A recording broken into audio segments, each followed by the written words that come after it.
Hello, Cancer. Welcome to the Plaid Sheep Oracle. So just a little warning, Cancer. They're doing work on my building, and there may be drilling. And if there is, all through the video, I will do my best to remove the sound. But it may be kind of there in the background. And I think it is related in many ways. Your reading is coming through today. Jupiter and Venus met early this morning in an exact conjunction, and now she's already moved past. There are probably, if you go on YouTube or elsewhere, there's people talking about the beauty of this transit. And Venus and Jupiter are called the two benefics in traditional astrology. But your reading is coming through with a different perspective of these two planets. The card is anchoring in. Energy medicine, body temple, vibrational healing. But really, this anchoring in. This transit is coming through as big. Not sweet, not gentle, but big. Now, the underside here is soothing waters, which says intention, clearing blockages, energetic hygiene. And below that is tune your frequency. So all of these are they're kind of a little bit of early advice, actually. To be as mindful as you can be while this is going on, because I believe that it is going to be really challenging. The underside is Akashic flow. Tapping in, ancient energy, awakening.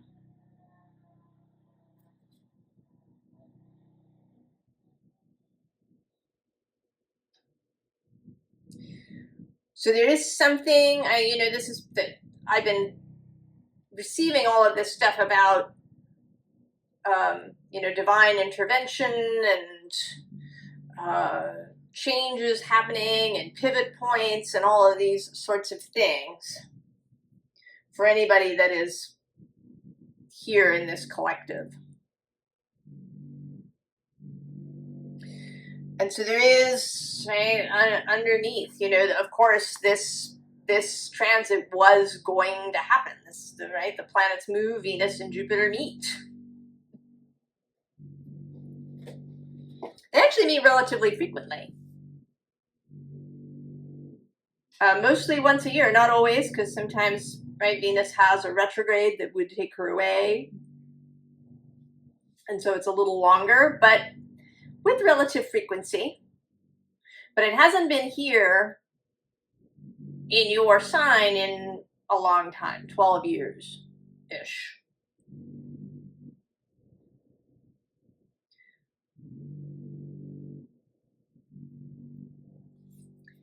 And so we have their meeting.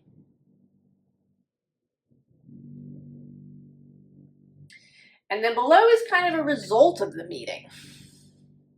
Now below this is this beautiful 9 of materials. But first is this 2 of Pentacles. There's I don't want to call it a juggling moment, but a kind of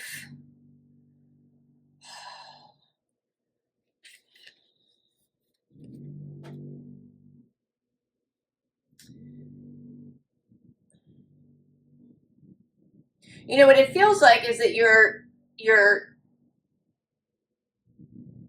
standing in a place that is moving, unsteady, I think is the word that I'm looking for. You're suddenly standing on unsteady ground. There is underneath here both death and awakening. This is the Judgment card.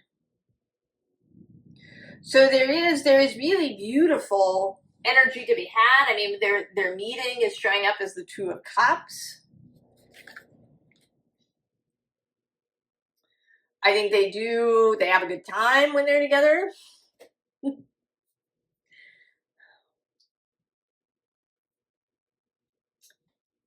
But it's not gentle. This is not a gentle change. Because then we have the Tower, right? This is the sense of the unsteady ground. You know, like an earthquake. I was actually thinking when I was talking about how big this transit is of it being like a tsunami. And you get a tsunami after, you know, an earthquake or a volcanic eruption under the sea.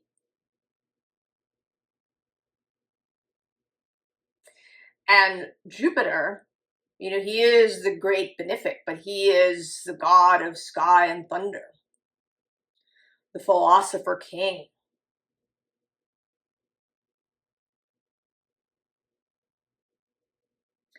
I think that, you know, sort of pop astrology or even, you know, very serious astrology, I think it flattens things. You know, even, you know, the astrological chart, it flattens.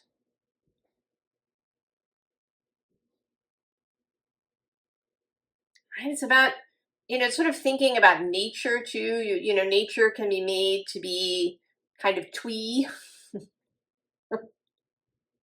Right? There's happy little squirrels and things going on. But, you know, nature is also, you know, hurricanes and tornadoes and volcanoes and earthquakes and fire and pouring rain and these kinds of intense experiences. And this wants to come through here. You know, I think our lives have become flat. Right? Over digitized, AI generated. Are we living AI generated lives? Maybe.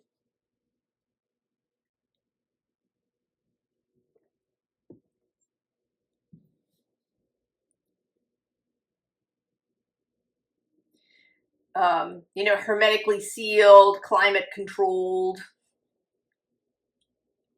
You know, everything scheduled. Everything in your, you know, sleek phone or your sleek laptop. Airbrushed. Beige. You know, done in neutral tones.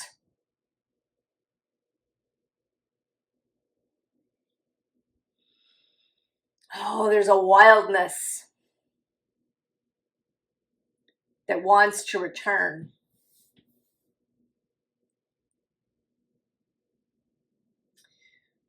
And it's coming through here now. A wildness of Jupiter and Venus.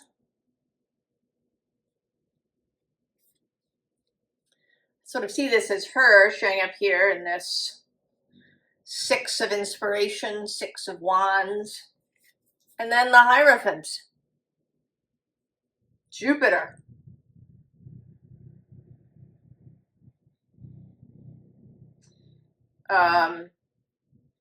You know, it's a big faith.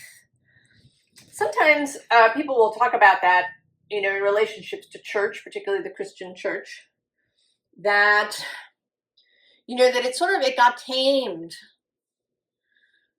right? There's, you know, sing-alongs and, you know, popular music so that people will come to church, and friendliness, and, you know, pastors who say, you know, just call me Jim, and, right? It's, you know, in an effort to make it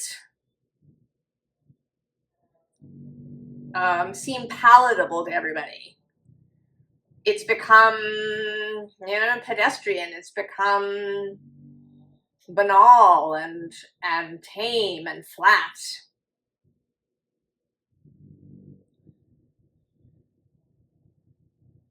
So that nothing,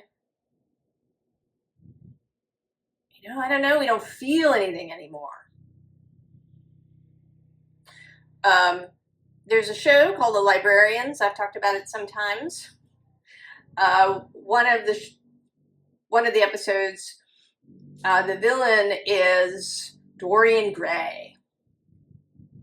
Now, in Oscar Wilde's novel, Dorian has a painting, and every excess and iniquity that Dorian engages in ends up in the portrait, and he remains young and beautiful.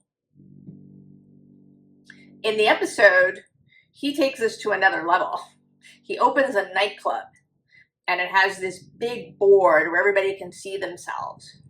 And he has a portrait of himself made up of the portraits of all these people who have come to see themselves on the big board. And so now his excesses, you know, whether it's drugs or alcohol or whatever, end up in other people who have come to this nightclub. And the deal is that he cannot feel. And he doesn't, you know, he doesn't want to grow old. He doesn't want it to change. But the price of this is that he can't feel.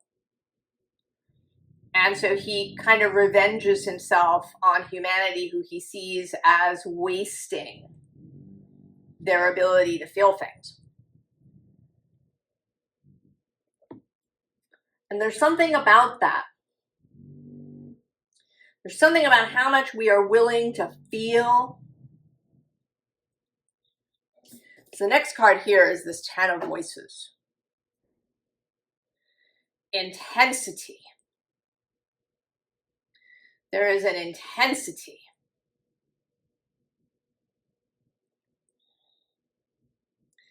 And a willingness to feel this.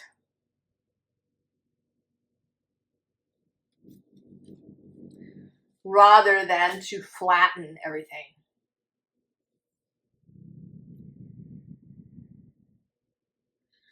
And that there may be moments of, you know, feeling deeply awful. But also moments of enormous joy. And that both of these things are very intense. And these next cards here too, they kind of up the intensity. We have this Illumination card, this fast moving chariot. Below him is this Will card in the middle of the Maelstrom. I mean, this is kind of this anchoring in energy. That there is a core of you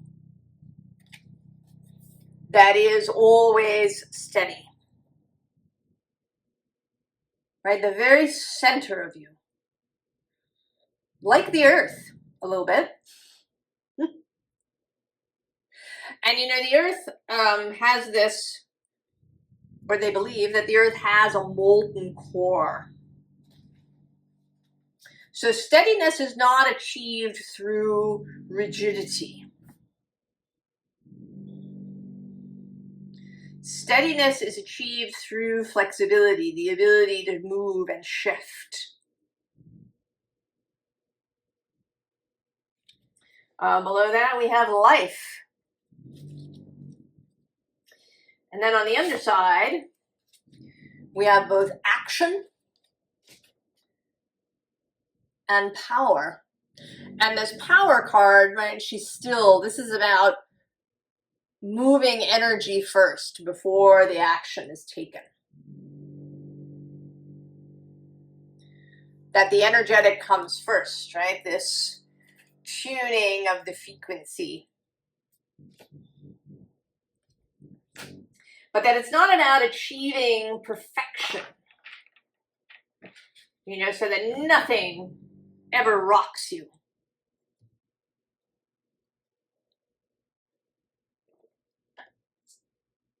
Because I think that like sucks the life out of you in ways that maybe we don't understand. I spoke, when I did the Aries reading, I spoke about how resentment and bitterness and these things are very hard on the body. I think that trying to maintain this, you know, constant equilibrium, have things be, you know, nice and gentle and flat and, you know, to be unfuckwithable and, you know, all of this stuff also costs a lot.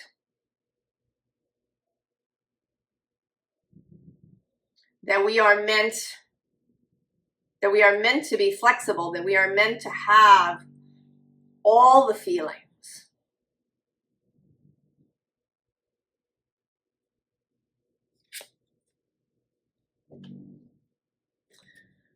Right? Fertility.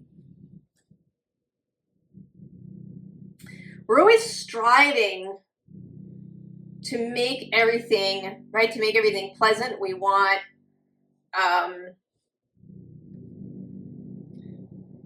you know, everything to go as smoothly as possible. And there's something about that I think it's making us miserable.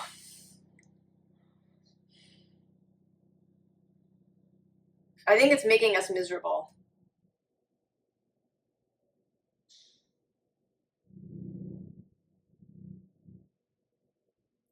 And I think it's making it impossible to really be fully engaged, fully passionate, fully immersed in creation. Because we have this protection here, but she is a chaotic sort of goddess, Sekhmet. Fierce, wild,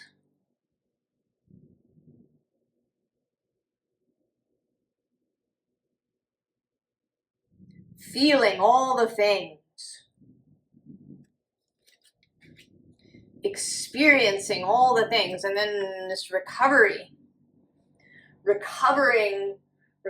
all the feelings, recovering all the emotions.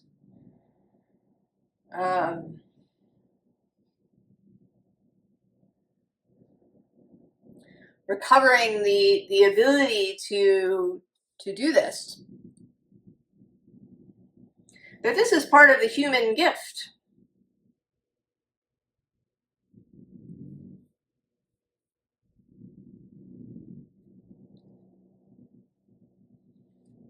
To really be, right, to be in a storm-tossed ocean sometimes. Not always. Nothing is meant to be always. But that when we try to eliminate the storm, you know, it's a bit, you know, in science fiction, sometimes you find these climate-controlled planets. And I would be willing to bet that you couldn't really do it and have the planet be lush and vibrant. Just as the planet itself has hurricanes and tornadoes and earthquakes. But not all the time. I think that we are the same. And that you're being invited to experience this now, Cancer, as Jupiter and Venus meet. That there's going to be events, opportunities, to just allow yourself to let go. Right? There's going to be opportunities for lightning as well as for bright sunshine. All right, we have Russ, alchemize. Alive and eager, desiring to dive and drink in the new.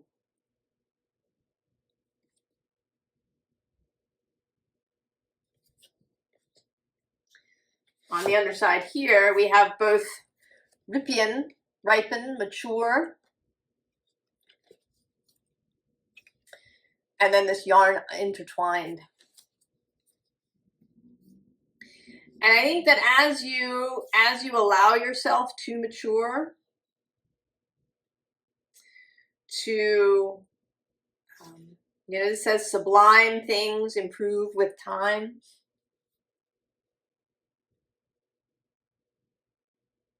That you learn to really appreciate what may have seemed unwelcome in the past.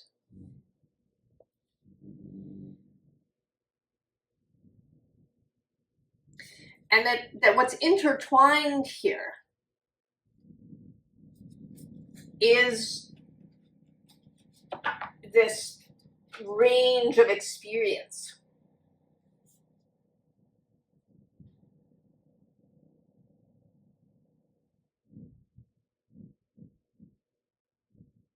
Right? A willingness to have the whole range of experience.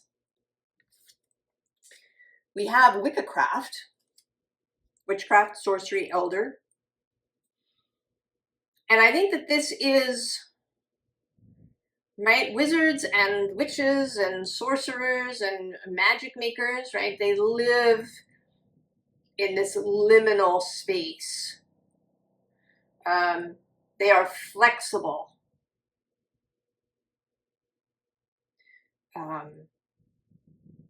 Right? They embrace the storm when it comes.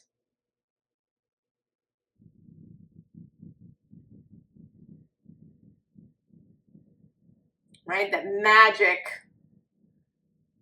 isn't, something tame that just exists, maybe in the pages of a book or, on a website where you found some spells for things. That the real magic is more wild and unexpected.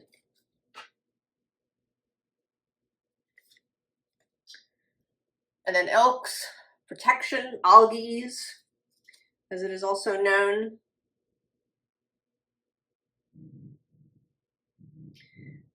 Bugle calls, communication rules, listening is key to understanding.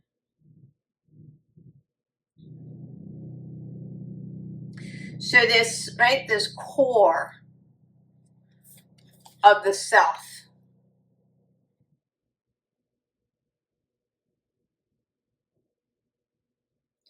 That will remain stable. Right? It's flexible. It may shift and bend, but it remains true. And then Ken, the divine spark. Enrobed in darkness, suspended in time's stationary stopped shield.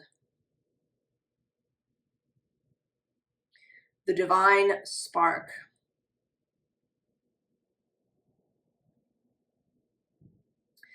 This, right, the Akashic flow, the divine intervention, the movement of spirit, the idea that comes, the spark, the flash of lightning.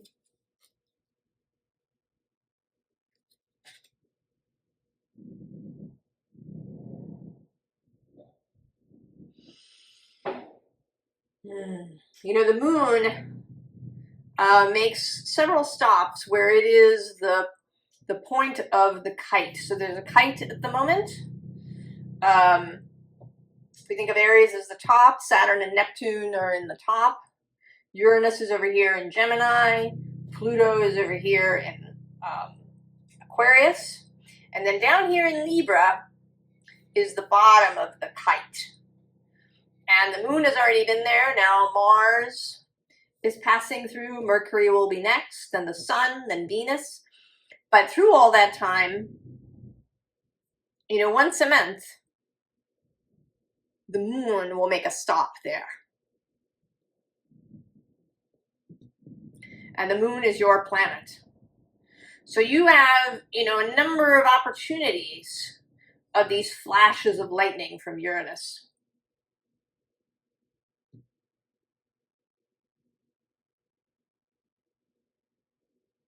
And this will continue for a little while now. That top triangle of Uranus, Neptune, and Pluto waxes and wanes over the next several years. Through 2028 at least, early 2029, before Uranus really moves out, because he's the fastest moving of the three.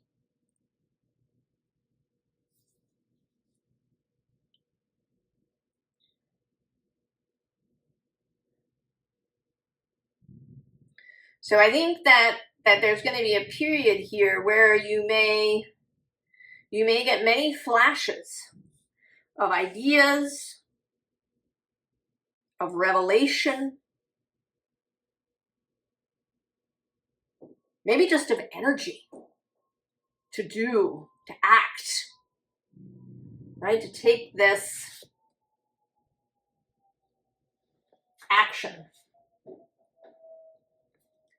And so we have volcanoes, but right below that is magic and this very Venusian outer core card.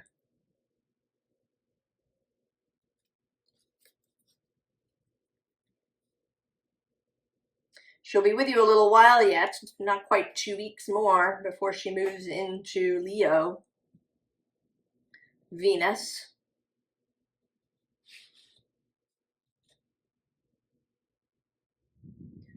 And she is sweetness, but she's also depth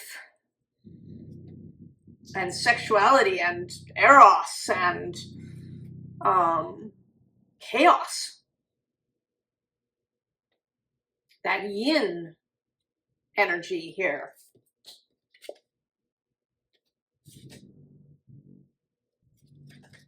Under here we have both fire and sun. I mean, there's all this fiery creational energy.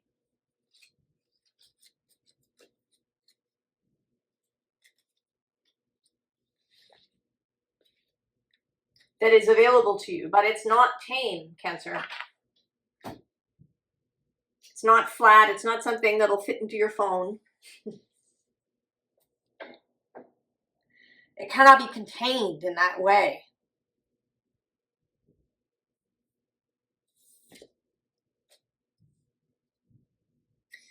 But there is also in the also, while there is lightning,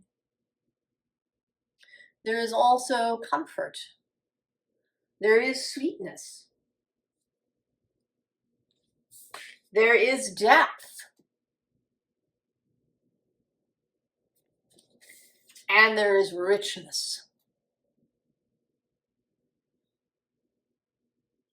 Right? An expansion of all of these Venusian things, of Cancerian things.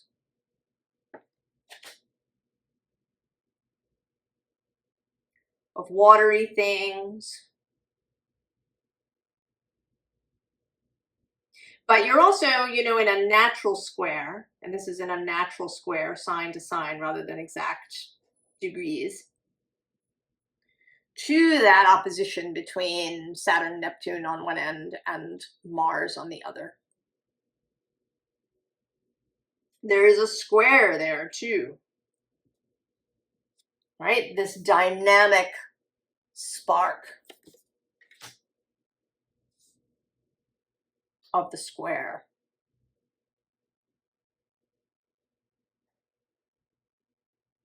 But you know, it's interesting because a square is it's a fourth harmonic, right? It's dividing the wheel by 4, and 4 is actually a very stable number. So it's an interesting, again, a juxtaposition, right? 4 is stable, but the square is dynamic change. But it can also be stuckness sometimes, right? If two things refuse to move at all and will only square off.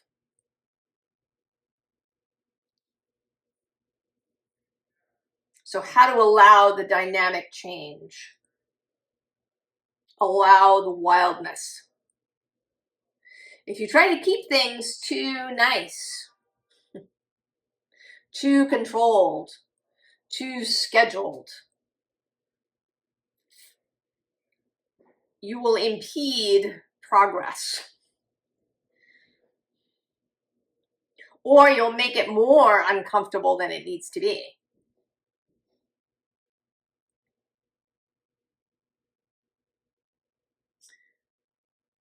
Formal advice. There's that 2 of stones.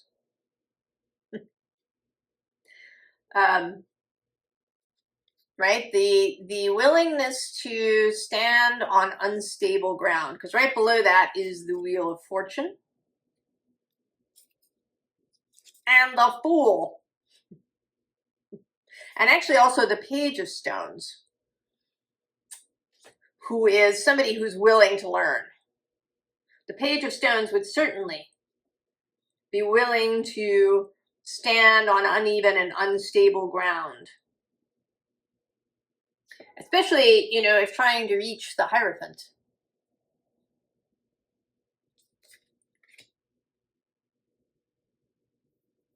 Now at the bottom here is the great work. The great work of the alchemists,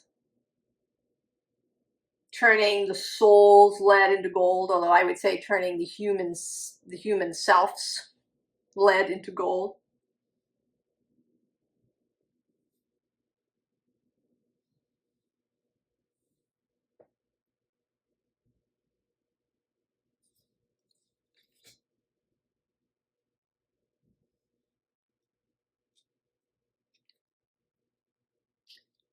Ten of Tides and 10 of Spires, cups and swords. Embrace it all.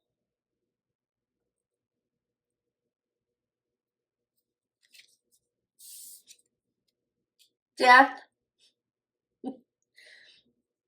Allow the change, allow the transformation. Some things are going to die. And they may even be dearly missed things. You know, maybe say you're going to move. There may be things about your current home that you really love, or things about the neighborhood. Maybe you really liked your neighbors. And now you're moving, and that relationship will either end or change in some way. You know, you're moving far away. They're not going to be just next door anymore. It might even really end. You know, we have this ability now to keep things, right, to keep the doors open. You know, we can follow each other on Instagram or text occasionally. But maybe you just let it go. Right? You were with these neighbors for a season of time of your life. And now it's just done. Because to carry it along might be, you know, kind of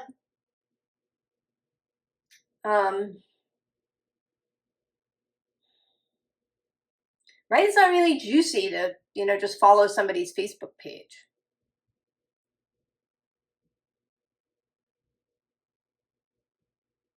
right? It may be that what made it really wonderful was that you were really in each other's lives. You know, you sat in each other's kitchens, and you know, your kids played together, or your dogs played together, or whatever it was.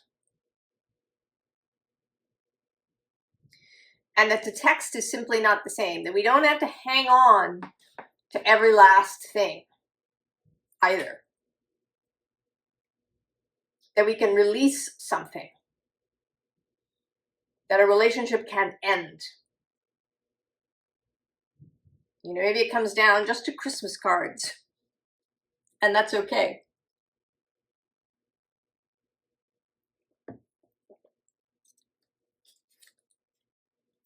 Queen of Spires. Queen of Swords. Clarity.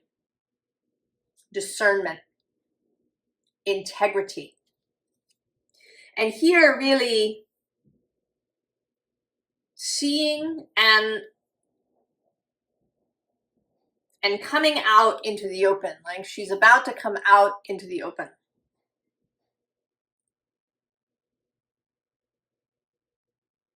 And she may go out if there's a storm. She may go out if, you know, there's lots of wind or rain or snow.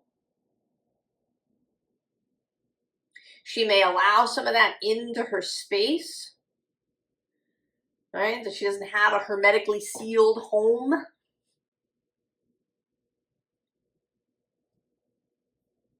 She allows the air to blow through,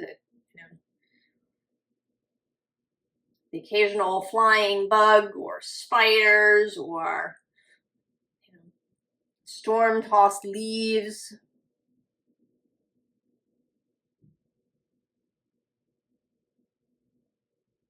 That she lives this kind of open life. That is, there's no perfection here. It's beauty and expansion. Right? Venus and Jupiter in their full, wild, untamed selves, inspiring you to be the same.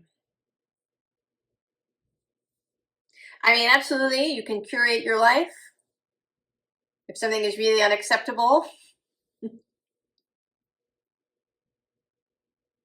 but that you're not trying to achieve perfection. That you are open to experience and to all of the emotions.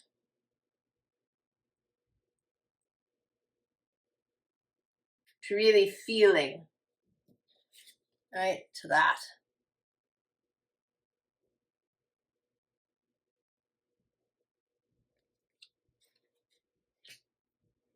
To live an untamed life.